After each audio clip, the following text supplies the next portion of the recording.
Hi everyone, Jason here at the Whittier Public Library with our latest STEAM-powered science take-home science kit. Since it's February, in honor of Valentine's Day and Cupid, we are going to make a tiny little bow and arrow, and we are going to learn a little bit about elastic potential energy. Okay, let's get started. So hopefully you picked up one of our kits at the library.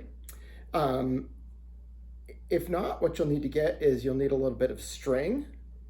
You'll need a few cotton swabs, also known as Q-tips, and you'll need a craft stick, also known as a tongue depressor or a popsicle stick. And before we get started, what you're going to need to do is you're going to need to put these in some water, and you'll need to soak them for, I'd say, at least an hour. That will make them more flexible. So go ahead and start that. Go ahead and get those started. When you're ready, you can come back and we can show you how to make your bow and arrow. So we're going to take one of these out of our water that's been soaking for about an hour and dry it off. Meanwhile, I'm going to put the others aside. I'm going to dry that off. Don't worry about it being completely dry. That's not important. Just so it's not dripping. Next, we need to string our bow. So we're going to bend this. We're going to start from the middle and bend outwards, because if you just bend from here, these are the weakest spots where the notches are cut, and it may break. So we're going to start bending from the middle and bend outward, like so. Bend, bend, bend, bend. Okay, now we've got a nice bend to it. We're going to take our string, and you can just wrap it tightly around both ends, or you can try tying it. Try both, see which one works for you. I'm going to tie a little knot here called the slip knot. That's going to get one end. If you'd like to learn how to do a slip knot, it's a cool knot to know how to do. You can look it up online. I won't go into the details, but I'm going to go ahead and do that. And we're going to try and keep the string on one side. See, on one side rather than in the middle. Okay, now I'm going to make sure this is bent again. Bend, bend, bend. And then I'm going to, and you can experiment with how much you bend it, more bending or less bending, see which one works better. Wrap it around a few times to get it secure in that notch. Then I'm actually going to tie it off here. You may not need to, but I'm going to go ahead and do it. Tie it.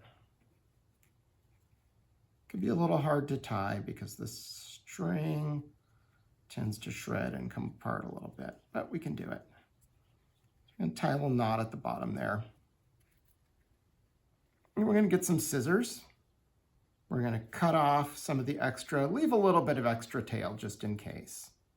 And now we have our Q-tips, which are pre-cut. One end is cut off, and there should be a little notch cut in the end as well. So here's our bow. I'll just wrap this around for now.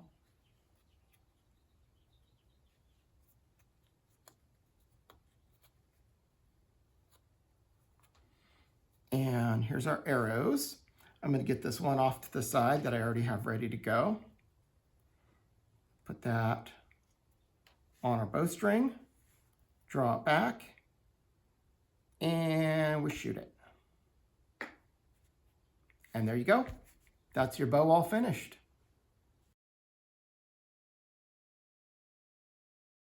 Okay, so let's talk about elastic potential energy, what is launching our arrow.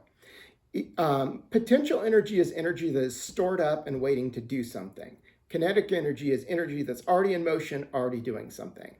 There's a lot of different kinds of potential energy, but today we're going to be talking about elastic potential energy. And that's a kind of potential energy that comes from something being stretched or bent out of its normal shape and wanting to return to its original shape. So for example, we'll use as an example our bow or rubber band. when you take a rubber band, you're going to apply some force to it to stretch it out. It now wants to return to its original shape. And so that's called elastic potential energy. You've used some force, it now has some energy stored up in it because it's trying to return to its original shape and size. When you let it go, then it will become kinetic energy. The potential energy will become kinetic energy. That is energy in motion, and the rubber band will go flying. And you see the same thing with our bow and arrow. Stretch it out, bending it. That is our potential energy. Let go, goes flying. That's our kinetic energy.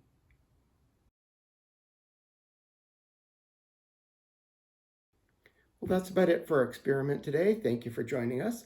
Please come see us at the Whittier Public Library. If you do, you can always check out some books here and learn a little bit more about archery, read a story, or learn a bit more about forces in motion and energy.